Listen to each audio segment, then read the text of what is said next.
Students, इस time अब नया टॉपिक चल रहा था सरल रेखा में गत। इस चैप्टर की स्टार्टिंग थ्योरी तो स्टार्टिंग बता दिए थे। अब इस चैप्टर में कुछ छोटे छोटे डिफिनेशन हैं, उनको हम देख लेते हैं जो काफ़ी इजी हैं। तो आज हम उन्हीं पर चर्चा करेंगे जिनका कुछ नोट बुक में पिछले दिन डाल दिए थे, और अब उन पर चर्चा करेंगे। दरवाजा बंद कर देते हैं। उन पर हम चर्चा करेंगे। छोटा छोटा कुछ डिफिनेशन है।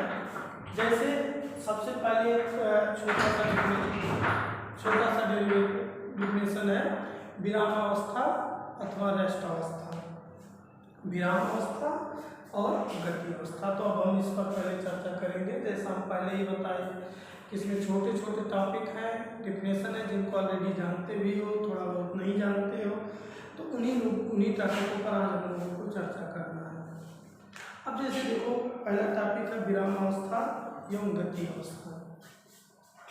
पहला टॉपिक आज का है विरामावस्था एवं गति अवस्था। तो इसका नोट हम तुम लोगों को दे दिए थे। विरामावस्था एवं गति अवस्था, इसको बोलते हैं विरामावस्था एवं गति अवस्था, state of rest and state of motion,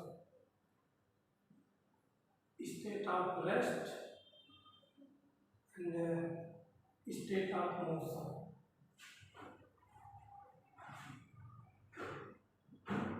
अब देखते हैं स्टेट ऑफ रेस्ट और स्टेट ऑफ मोशन क्या है।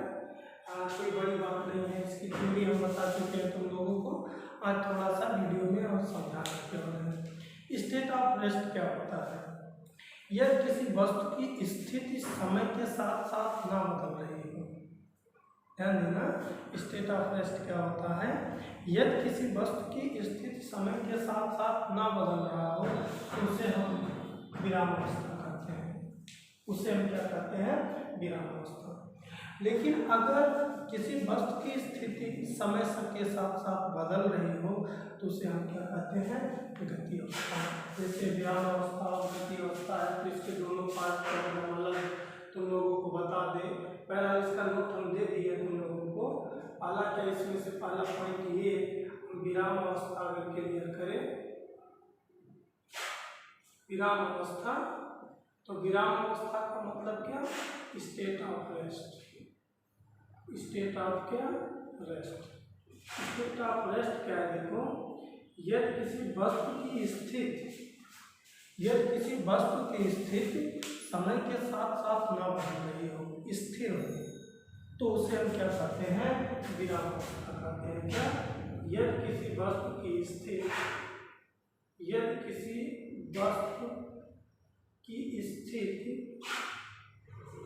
समय के साथ साथ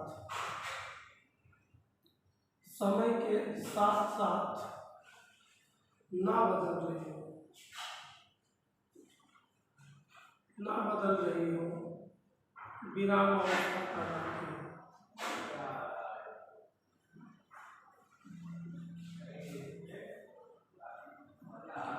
इसी तरीके से अगर गति अवस्था हो मतलब state of motion, state of motion का डिफिनेशन देंगे। यदि किसी वस्तु की अवस्था समय के साथ साथ बदल रही हो, किसी समय कहीं हो, किसी समय कहीं हो, उसकी अवस्था बदल रही हो, स्थिति बदल रही हो, तो उसे हम क्या कहते हैं? गति अवस्था कहते हैं।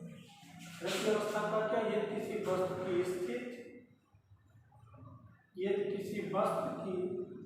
स्थिति समय के साथ साथ बदल रही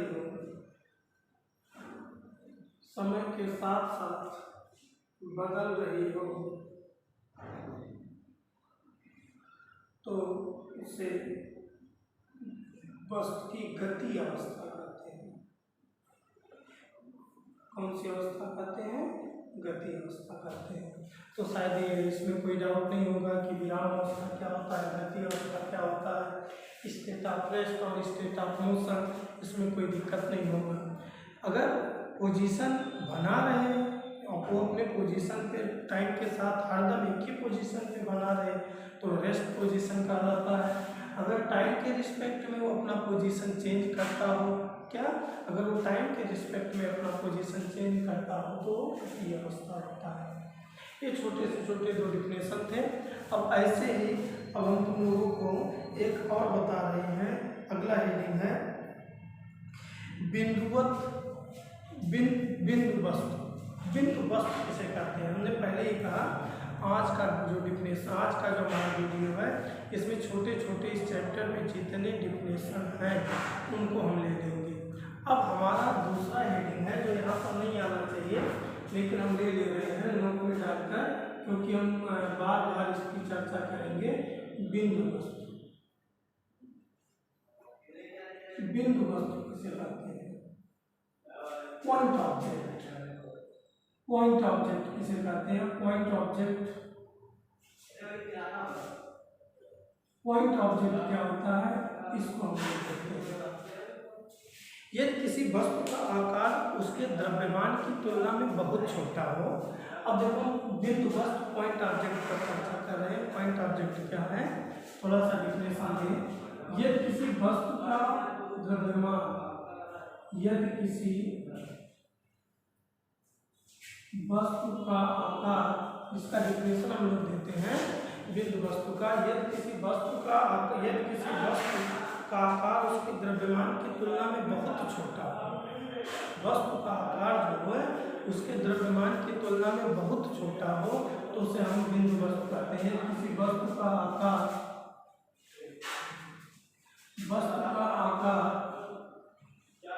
उसके द्रव्यमान की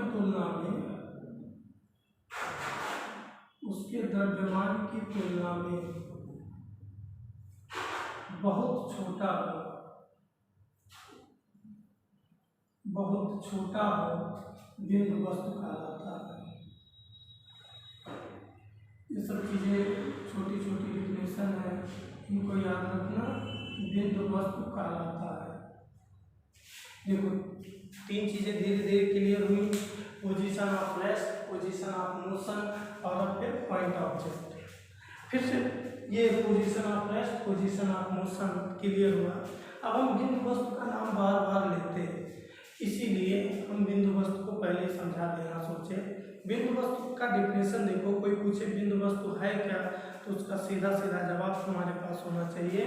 यदि किसी वस्तु का आकार उसके द्रव्यमान की तुलना में बहुत छोटा हो तो हम लोग उसको बिंदु वस्तु कहते हैं। क्या चीज? द्रव्यमान आकार द्रव्यमान की तुलना में क्या हो? बहुत छोटा हो। देखो क्या लिखा सीधा, यदि किसी वस्तु का आकार द्रव्यमान की तुलना में बहुत छोटा हो तो उसे हम क्या कहेंगे? बिंदु वस्तु कहेंगे।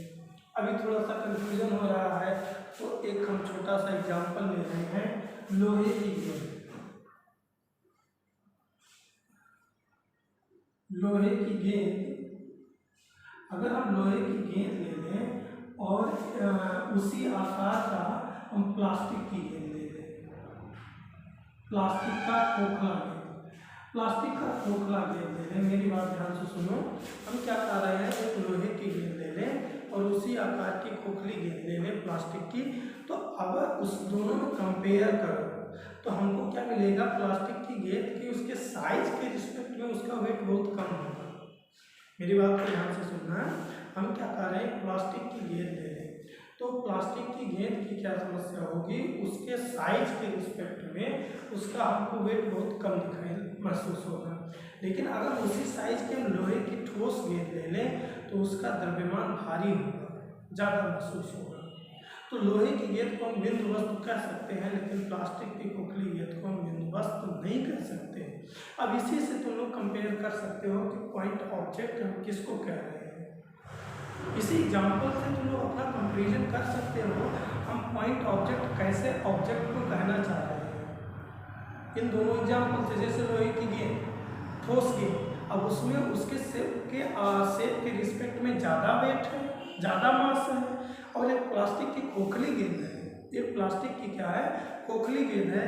तो प्लास्टिक की खोखली गेंद में आकार के रिस्पेक्ट में मास कम है तो बिंदु वस्तु नहीं होगी, बिंदु वस्तु क्या होगी, लोहे की ठोस स्केल होगी। तो शायद मुझे भरोसा है कि इन दोनों एग्जाम्पलों से तुम लोगों को याद हुआ होगा कि पॉइंट ऑब्जेक्ट है क्या। पॉइंट ऑब्जेक्ट क्या है? पॉइंट ऑब्जेक्ट क्या है?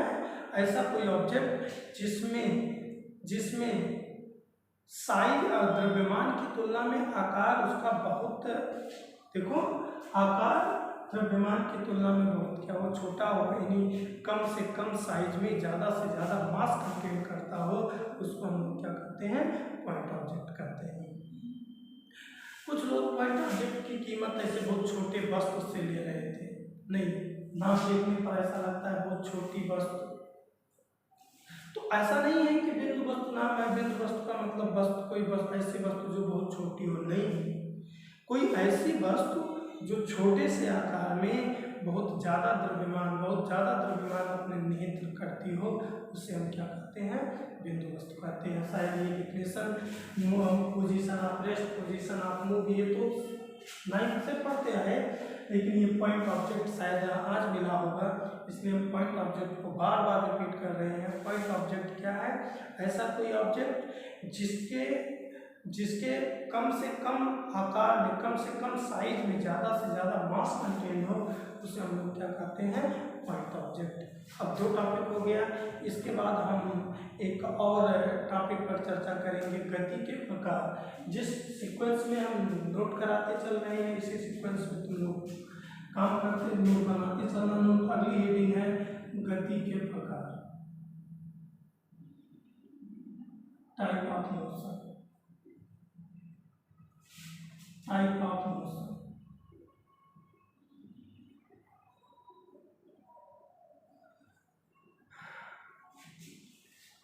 टाइप ऑफ मोशन, यांत्रिकीय में गति 3 प्रकार की होती है।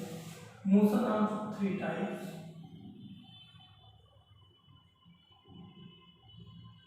Motion of 3 types.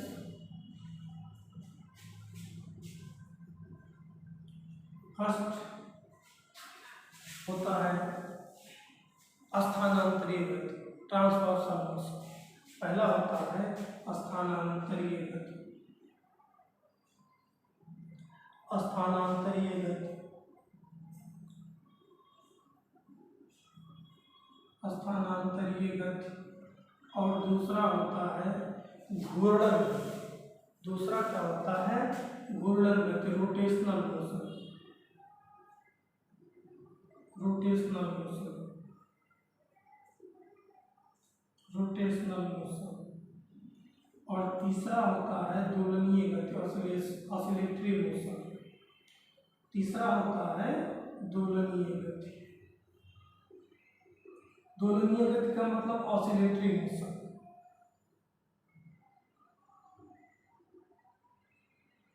Oscillatory motion,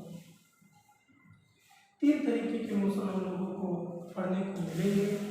गति के प्रकार जनरली 3 टाइप के मोशन होते हैं। पहला क्या होता है? ट्रांसवर्सल मोशन, दूसरा होता है रोटेशनल मोशन, और तीसरा होता है ऑसिलेटरी मोशन, दोलनीय गति।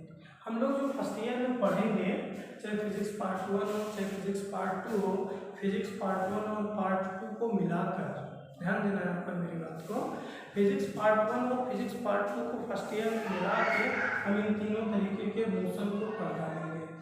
स्थानांतरीय गति, ट्रांसवर्सल मोशन, रोटेशनल मोशन और ऑसिलेटरी मोशन। जब थोड़ा सा ध्यान दें, इसी चैप्टर में, जो चैप्टर हम लोग पढ़ रहे हैं ट्रांसवर्सल मोशन, तो इसी चैप्टर में हम लोग पढ़ डालेंगे। ट्रांसवर्सल मोशन, स्थानांतरीय गति जो चैप्टर पढ़ रहे हैं यहीं पर हम लोग पढ़ डालेंगे, जबकि रोटेशनल मोशन, घूर्णन गति इसी फर्स्ट चैप्टर में, मतलब फर्स्ट पेपर में आगे चलकर पढ़ेंगे। जबकि दोलनीय गति, ऑसिलेटरी मोशन हम लोग पेपर सेकेंड में पढ़ेंगे। तो पहला नंबर ये जान लें कि इन सारी चीज़ों को हम लोग पढ़ेंगे कहाँ, ये भी जान लें।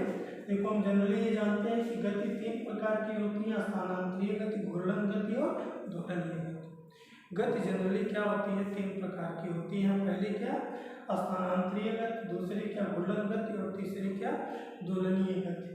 स्थानांतरीय गति को हम लोग इसी चैप्टर में पढ़ेंगे, लेकिन घूर्णन गति को हम लोग फर्स्ट पेपर में 2-4 चैप्टर बाद पढ़ेंगे, और दोलनीय गति ऑसिलेटरी मोशन हम लोग पेपर सेकेंड में पढ़ेंगे। इस तरीके से 3 टाइप के मोशन हुए जो कहाँ पढ़ेंगे, ये सारी चीज़ें भी हम लोगों को मालूम है। अब एक एक करके इनका थोड़ा थोड़ा डिफिनेशन देखते हैं। गति कितने प्रकार की है? 3 प्रकार की, स्थानांतरीय गति, घूर्णन गति और दोलनीय गति। स्थानांतरीय गति ट्रांसवर्सल मोशन, घूर्णन गति रोटेशनरी मोशन, दोलन गति ऑसिलेटरी मोशन। अभी इन लोगों के बारे में अगर हम समझाएंगे तो लोगों को ऑलरेडी मालूम। स्थानांतरीय गति क्या होता है? अगर कोई वस्तु एक सीधी रेखा में चलकर एक बिंदु से दूसरे बिंदु तक पहुंच जा रही हो, इन तीनों का डिफिनेशन हम नोट में दे चुके हैं कल पिछले सप्ताह के। स्थानांतरीय गति क्या होता है? अगर कोई वस्तु सरल रेखीय पथ पर गति करता हुआ एक बिंदु से दूसरे बिंदु पर चला जाता है तो उसे स्थानांतरीय गति कहते हैं, ट्रांसवर्सल मोशन कहते हैं। ट्रांसवर्सल मोशन का सबसे अच्छा एग्जाम्पल है सीधी रोड, सीधी सड़क पर गाड़ी का जाना, रेल की पटरी पर ट्रेन का चलना, ये सब रोटेशन ट्रांसवर्सल मोशन के एग्जाम्पल है। अब देखो ट्रेन जब रेल की पटरी पर चलती है तो कुछ टाइम बाद एक स्टेशन से दूसरे स्टेशन को पहुंच जाती है, एक पॉइंट से दूसरे पॉइंट को पहुंच जाती है। इस तरीके से हम इस तरीके के मोशन को क्या कहते हैं? ट्रांसवर्सल मोशन, स्थानांतरीय गति कहते हैं। स्थानांतरीय गति क्या करता है? जब कोई वस्तु एक सीधी रेखा में गति करते हुए एक बिंदु से दूसरे बिंदु तक पहुंचती है तो उसे हम लोग ट्रांसवर्सल मोशन, स्थानांतरीय गति कहते हैं। नोट तुम लोगों को इसका मिल चुका है। स्थानांतरीय गति ट्रांसवर्सल मोशन में कोई डाउट नहीं। ट्रांसवर्सल मोशन का सबसे अच्छा एग्जाम्पल क्या है? ट्रांसवर्सल मोशन का सबसे अच्छा एग्जाम्पल है कि ट्रेन का पटरी पर चलना, सीधी सड़क पर कार का दौड़ना, सीधी सड़क पर किसी व्यक्ति का चलना, ये सब क्या होते हैं? स्थानांतरीय गति ट्रांसवर्सल मोशन के एग्जाम्पल होते हैं। डिफिनेशन क्या होता है? किसी वस्तु का एक सीधी रेखा में चलते हुए एक बिंदु से दूसरे बिंदु तक चला जाना। जबकि रोटेशनल मोशन, घूर्णन गति क्या होता है? Rotational motion. दूसरा टॉपिक क्या है? रोटेशनल मोशन, घूर्णन गति क्या होता है? रोटेशनल मोशन, अब कुछ एग्जाम्पल हम दे रहे हैं, एग्जाम्पल को देखकर समझो। रोटेशनल मोशन जैसे क्या होता है? हम लोगों को मालूम है कि पृथ्वी क्या करती है? सूर्य के चारों ओर चक्कर लगाती है। ध्यान देना, एक छोटा सा एग्जाम्पल हम लोगों का है। पृथ्वी क्या करती है? सूर्य के चारों ओर, जैसे ये मान लो सूर्य है, ये मान लो सूर्य है और ये एक वृत्ताकार पथ पर इस पृथ्वी क्या कर रही है? इसका चक्कर लगा रही है। तो मान लो एक पेन पृथ्वी है, गोल सी वस्तु है, तो सूर्य के चारों ओर ऐसे चक्कर लगाती है। सूर्य के चारों ओर क्या करती है? चक्कर लगाती है। ये तो वृत्तीय गति है। लेकिन हम लोग ज्योग्राफी में पढ़े हैं, जब पृथ्वी ऐसे सूर्य के चारों ओर चक्कर लगाती है तो पृथ्वी अपनी अक्ष पर ऐसे घूमते हुए चलती है। देखो मेरा मार्कर घूम रहा है, पृथ्वी क्या करती है? अपने अक्ष पर ऐसे मार्कर के जैसा घूम रही है। तो ये जो मार्कर अपने अक्ष पर ऐसे घूम रहा है ना, इसी तरीके के गति को रोटेशनल मोशन, घूर्णन गति कहते हैं। और भी अच्छा एग्जाम्पल जैसे फैन है, फैन में देखो ऐसे एक रॉड आया होता है जिसे हम लोग एक्सिस बोलते हैं फिजिक्स में, और इसी रॉड के सहारे फैन की पत्तियां क्या होती हैं? लगातार चलती हैं, लगातार क्या करती हैं? चलती है। ऐसे मोशन को हम लोग रोटेशनल मोशन, घूर्णन गति कहते हैं। इसका एग्जाम्पल होता है, यदि कोई वस्तु किसी बिंदु को किसी केंद्र मानकर या किसी अक्ष के परितः गति करे, ऐसे दौड़े, तो उसको हम लोग घूर्णन गति कहते हैं। जैसे फैन है, फैन एक रॉड के रिस्पेक्ट में ऐसे उसकी पत्तियां चलती हैं, पृथ्वी अपने अक्ष पर ऐसे घूमती है, तो ये सब क्या है? रोटेशनल मोशन के एग्जाम्पल है। अब अगला मोशन आता है ऑसिलेटरी मोशन, दोलनीय गति क्या होता है? ऑसिलेटरी मोशन क्या होता है? ऑसिलेटरी मोशन का सबसे अच्छा एग्जाम्पल है, ऑसिलेटरी मोशन का सबसे अच्छा एग्जाम्पल है पेंडुलम। ऑसिलेटरी मोशन का सबसे अच्छा एग्जाम्पल मेरे पास है पेंडुलम। अब देखो पेंडुलम क्या होता है? जैसे देखो एक कील है कोई जो दीवार में लगी हुई है, अगर इस कील से एक धागा बांधकर हम लटका दें और इस धागे में कोई भारी वस्तु लटका दें, अगर हम क्या कर दें, कोई भारी वस्तु लटका दें तो इसको हम पेंडुलम सरल लोलक कह सकते हैं। इसको हम क्या कह सकते हैं? सरल लोलक कह सकते हैं, सिंपल पेंडुलम कह सकते हैं। तो हम इसको क्या कह सकते हैं? सरल लोलक, सिंपल पेंडुलम कह सकते हैं। इसको हम क्या कह सकते हैं? Simple pendulum. ठीक है, सिंपल पेंडुलम बनाने का तरीका क्या है? एक दीवार पे कील लगा दो और उससे एक धागा लटका कर उसमें कोई भारी वस्तु बांध दो, ये हो गया सिंपल पेंडुलम। अब सिंपल पेंडुलम को इतने डिटेल में हम क्यों बता रहे हैं? सिंपल पेंडुलम हो गया। अब ये जो भारी वस्तु है ऐसे लटक रहा है, ये जिस पोजीशन में है इसको साम्यावस्था बोलते हैं। ये जिस पोजीशन में है इसको साम्यावस्था बोलते हैं। इसको क्या बोलते हैं? साम्यावस्था बोलते हैं। अगर हम इस पेंडुलम को, इस गोलक को जो साम्यावस्था में है ऐसे थोड़ा सा खींच लें और खींच कर छोड़ दें तो हम लोगों को दिखाई देगा ये ऐसे ऐसे ऐसे दोलन करेगा। ये जो पेंडुलम है ना, इसको हम एक और खींच के छोड़ दें तो ऐसे दाएं बाएं, ये देखो इसकी माध्य स्थिति है, एक बार दाएं जाएगा, एक बार बाएं जाएगा, एक बार दाएं जाएगा, बाएं जाएगा, दाएं बाएं को दोलन करता रहेगा। ऐसे तरीके की गति को हम लोग दोलनीय गति कहते हैं।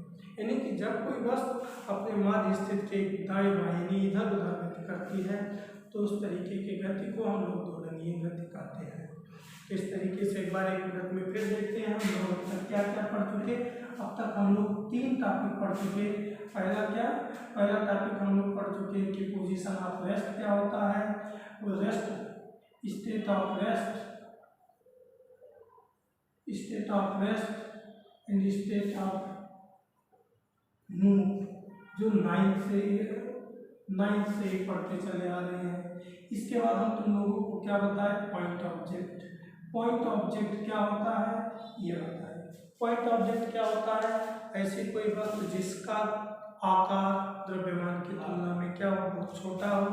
इसके बाद हम तुम लोगों को तीसरा टॉपिक पढ़ा है टाइप ऑफ मोशन।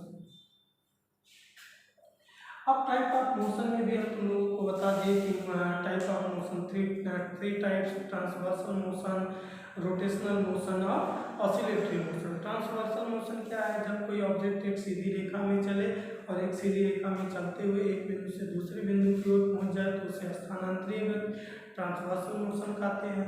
लेकिन रोटेशनल मोशन जब कोई वस्तु किसी अक्ष को केंद्र मानकर उसके चारों तरफ चक्कर लगा रहा हो, और दोलनीय गति जब कोई वस्तु अपनी माध्य स्थिति के इधर उधर गति कर रहा हो। इस तरीके से इतने टॉपिक खत्म होने के बाद अब हम लोगों को एक और टॉपिक पढ़ना है, एक विमीय गति, द्विविमीय गति और त्रिविमीय गति। यहीं से फिर हम लोग अपना टॉपिक चैप्टर स्टार्ट अच्छे से करते हैं। अब अगली टॉपिक हम तुम लोगों को पढ़ाने चल रहे हैं एक विमीय गति, द्विविमीय गति और त्रिविमीय गति। बहुत ध्यान से समझना। अभी थोड़ा सा कीमती टॉपिक आ गया, एक विमीय गति, द्विविमीय गति,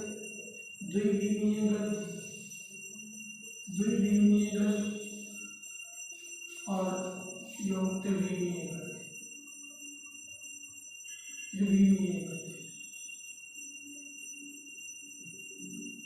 क्या? 1 dimensional motion, 1 dimensional, 2 dimensional, 3 dimensional motion, एक विमीय, द्विविमीय, त्रिविमीय गति। अब हम लोगों का टॉपिक अगला चल रहा है एक विमीय गति क्या होता है, द्विविमीय गति क्या होता है और त्रिविमीय गति क्या होता है।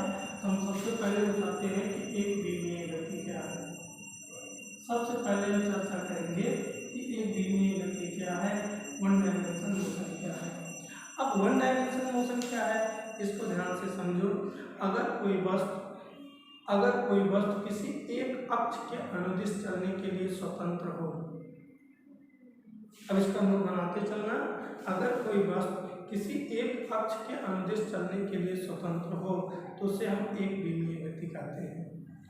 लेकिन अगर कोई वस्तु दोनों अक्षों के दो अक्षों पर चलने के लिए स्वतंत्र हो तो उसे त्रिविमीय गति कहते हैं। लेकिन अगर कोई वस्तु तीनों अक्षों पर चलने के लिए स्वतंत्र हो तो उसे हम त्रिविमीय गति कहते हैं। तो शायद डिफिनेशन तो कुछ रखने का समझ में आया होगा कि एक विमीय गति क्या है। एक विमीय गति जो किसी एक अक्ष पर चलने के लिए स्वतंत्र हो उसे एक विमीय गति, द्विविमीय गति क्या होता है, जो दो अक्षों पर चलने के लिए स्वतंत्र हो। त्रिविमीय गति क्या होता है, जो तीनों अक्षों पर चलने के लिए। तो शायद डिप्रेशन से क्यों काम थोड़ी ना चलने वाला है, ये कहाँ यूज है, कैसे होता है, प्रैक्टिकली भी जानना होना चाहिए। तो एक विमीय गति देखो, एक विमीय गति का सबसे अच्छा एग्जाम्पल है ट्रेन। ट्रेन क्या करती है, एक सीधी पटरी पर या तो आगे जा सकती है या तो पीछे जा सकती है। लेकिन क्या ट्रेन दाएं या बाएं मुड़ सकती है? तो जवाब है कि ट्रेन दाएं और बाएं नहीं मुड़ सकती है। बस वो कर क्या सकती है कि या तो ट्रेन आगे जा सकती है पटरी पर, या तो ट्रेन पीछे जा सकती है। तो अगर तुम लोग ध्यान से देखो तो ट्रेन की हालत क्या है, या तो इसी पटरी पर वो आगे बढ़ सकती है या तो इसी पटरी पर वो पीछे मुड़ सकती है, लेकिन वो दाएं और बाएं नहीं मुड़ सकती है। तो इस तरीके की गति को हम लोग एक विमीय गति कर सकते हैं। देखो ये केवल एक्स एक्सिस के अलावा हो रहा है, या तो एक्स एक्सिस पर आगे जा रहा है या तो वो पीछे आ रहा है। मान लो वाई एक्सिस पर हो रहा है तो या तो वाई एक्सिस पर ऊपर जा रहा है या तो नीचे जा रहा है। मान लो जेड एक्सिस पर हो रहा है तो या तो जेड एक्सिस पर ऊपर जा रहा है या तो जेड एक्सिस पर नीचे आ रहा है। दूसरे लैंग्वेज में बहुत थोड़ा सा अगर इसके इजी लैंग्वेज में समझना चाहें तो सीधा कह सकते हैं कि मान लो हम ऐसे सीधी लाइन में जा रहे हैं तो या तो हम आगे चले या पीछे चले, दाएं और बाएं मुड़ने के लिए मेरे पास कोई स्वतंत्रता ना हो, तो ये एक विमीय गति कहलाती है। जैसे अगर एक पतली सी रोड हो, उस पतली सी रोड के इधर पानी हो, तालाब हो, पानी भरा हो, इधर तालाब हो, पानी भरा हो, तो मुझे क्या करना पड़ेगा, मेरे पास एक ही रास्ता होगा। मजबूरी में या तो हम सीधे आगे निकल जाएं और या तो मुझे मुड़ने का मौका ना मिले, रोड इतना पतला हो कि मैं मुड़ ना पाऊँ, तो या तो मैं आगे जा सकता हूँ ऐसे, या तो उसी पर फिर ऐसे हम पीछे आ सकते हैं। मुझे मुड़ने का स्वतंत्रता ना हो, एक सीधी रेखा में या तो आगे जाने की स्वतंत्रता हो या पीछे जाने की स्वतंत्रता हो, जैसे रेल, ऐसी गतियों को एक विमीय गति कहते हैं। डिफिनेशन में लिखते हैं कि अगर कोई वस्तु किसी एक अक्ष के अनुदिश ही चलने के लिए स्वतंत्र हो। डिफिनेशन क्या लिखते हैं, यदि कोई वस्तु किसी एक अक्ष के अनुदिश ही चलने के लिए स्वतंत्र हो तो उसे एक विमीय गति कहते हैं।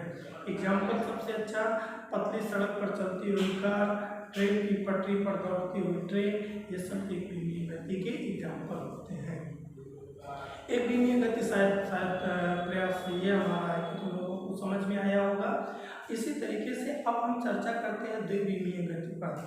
अगर कोई वस्तु किन्हीं दो अक्षों पर गति करने के लिए स्वतंत्र हो, यदि कोई वस्तु किन्हीं दो अक्षों पर चलने के लिए स्वतंत्र हो तो उसे हम द्विविमीय गति कहते हैं। दो अक्षों पर चलने के लिए या जिसकी गति को दर्शाने के लिए दो अक्षों की आवश्यकता होती है उसे द्विविमीय गति कहते हैं। द्विविमीय गति का एग्जाम्पल सबसे अच्छा है, देखो बाई चांस हम इस कमरे में हैं, इस कमरे में है तो हम आगे जा सकते हैं, हमको ज़रूरत पड़ी तो हम इधर मुड़ गए, दाहिने मुड़ गए, हमको ज़रूरत पड़ी बाएं मुड़ गए। ध्यान देना मेरी बात को, अगर मेरे पास इस कमरे में चलने के लिए मौजूद है तो देखो हम ऐसे आगे जा सकते हैं और हम ऐसे पीछे जा सकते हैं। ये जो है एक विमीय गति हो गया, इसको किसी एक अक्ष पर रिप्रेजेंट कर देंगे। लेकिन देखो अगर हम कमरे में मौजूद हैं तो हम आगे चलने और पीछे चलने के अलावा भी हम दाएं मुड़ने और बाएं मुड़ने के लिए भी स्वतंत्र हैं। जबकि पिछले वाले में एक विमीय गति में क्या था, हम दाएं और बाएं मुड़ने के लिए स्वतंत्र नहीं थे, हम केवल और केवल क्या थे, या तो आगे चलने या तो पीछे चलने के लिए मजबूर थे। लेकिन अब जो हो रहा है द्विविमीय गति में हम क्या कह रहे हैं, हम कमरे में मौजूद हैं, हम आगे भी चल सकते हैं, हम पीछे भी चल सकते हैं, और जब मेरी इच्छा होगी तब हम बाएं मुड़कर भी चलने के लिए स्वतंत्र हैं, हम दाएं मुड़ने के लिए भी स्वतंत्र हैं। ऐसी गतियों को हम लोग द्विविमीय गति कहते हैं। मतलब आगे पीछे चलने के साथ साथ जब हमारे पास दाएं और बाएं भी मुड़ने की स्वतंत्रता आ जाती है तो ऐसी गति को हम लोग द्विविमीय गति कहने लगते हैं। प्रयास करेंगे तो दोनों गतियां समझ में आ गई होंगी, एक विमीय गति और द्विविमीय गति। त्रिविमीय गति का एग्जाम्पल है, अब जैसे देखो द्विविमीय गति का सबसे अच्छा एग्जाम्पल है फील्ड में, जैसे क्रिकेट खेलते हो सब लोग, क्रिकेट टीम में फील्डिंग करता हुआ कोई व्यक्ति, अब कोई फील्डिंग कर रहा है तो वो ऐसा थोड़ी ना है कि आगे पीछे ही की ओर जाएगा तो फील्डिंग हो जाएगा, आगे पीछे जाएगा तो मान लो दाहिने से गेंद निकल गई तो दाहिने नहीं जाएगा, बाएं से गेंद निकल गई बाएं नहीं जाएगा, तो मजबूरी में जाना पड़ेगा उसको। उसको पूरे फील्ड में दौड़ने के लिए स्वतंत्रता है। जब पूरे फील्ड में दौड़ने के लिए स्वतंत्रता मिल जाए तो उसे एक द्विविमीय गति कहते हैं। लेकिन उसी फील्ड में अगर ऐसे हमको सीधे या तो आगे या तो सीधे पीछे आने की स्वतंत्रता हो तो उसे हम द्विविमीय गति कहते हैं। एक विमीय गति क्लियर हुआ, द्विविमीय गति क्लियर हुआ, अब आता है त्रिविमीय गति। अगर मुझको आगे चलने और पीछे चलने के अलावा दाएं मुड़कर चलने, बाएं मुड़कर चलने के अलावा ऊपर और नीचे भी जाने की स्वतंत्रता होती तो ये त्रिविमीय गति हो जाता। लेकिन हम उड़ तो सकते नहीं कि ऊपर चले जाएंगे या जमीन के अंदर चले जाएंगे। अगर हम सतह पर हैं तो या तो हम आगे चल सकते हैं या तो पीछे चल सकते हैं, दाएं चल सकते हैं, बाएं चल सकते हैं। मतलब त्रिविमीय गति पृथ्वी पर संभव नहीं है। सरफेस पर संभव कहाँ है? उड़ती हुई चिड़िया। अगर उड़ती हुई चिड़िया की हम बात करें, हवा में उड़ता हुआ एरोप्लेन की बात करें तो एरोप्लेन आगे भी जा सकता है, एरोप्लेन दाएं भी मुड़ सकता है, एरोप्लेन बाएं भी मुड़ सकता है, एरोप्लेन ऊपर भी जा सकता है, एरोप्लेन नीचे भी जा सकता है। उसके पास गति करने के लिए 3 स्वतंत्र स्थितियां हैं, इसलिए उसे त्रिविमीय गति कहते हैं। अब देखो इनको जरा फिर से देखो। एक विमीय गति क्या होता है? जहाँ पर किसी एक अक्ष के अनुदिश गति करने की स्वतंत्रता हो, या जैसे आगे मुड़ने या पीछे, एक विमीय गति है। जब 2 अक्षों पर चलने की स्वतंत्रता हो, आगे पीछे दाएं बाएं, द्विविमीय। त्रिविमीय आगे पीछे दाएं बाएं के साथ साथ ऊपर नीचे भी अगर चलने की स्वतंत्रता हो जाए तो उसे हम त्रिविमीय गति कहते हैं। जैसे त्रिविमीय गति का सबसे अच्छा एग्जाम्पल है हवा में उड़ता हुआ प्लेन। अगर प्लेन है तो आगे भी जा सकता है, पीछे भी जा सकता है, दाएं भी मुड़ सकता है, बाएं भी मुड़ सकता है, ऊपर भी नीचे भी, इसलिए त्रिविमीय गति हो गया। अगर फील्ड में दौड़ लगाता हुआ क्रिकेट खेलता हुआ कोई प्लेयर है तो 2 डायमेंशनल मोशन करेगा। वो 2 डायमेंशनल मोशन इसलिए करेगा क्योंकि वो आगे जा सकता है, पीछे दाएं बाएं दोनों। लेकिन अगर ट्रेन की पटरी पर कोई ट्रेन दौड़ रही है तो वो एक विमीय होगा, क्योंकि उसके पास या तो आगे जाने की इजाज़त है या तो पीछे दाएं बाएं मुड़ने की इजाज़त नहीं है। इस तरीके से अगर तुम लोग समझना चाहे होगे तो एक विमीय, द्विविमीय और त्रिविमीय गति समझ में आई होगी। यहाँ तक के नोट को तुम लोग कंप्लीट करना, अब आगे के स्टेप को कर सकते हो।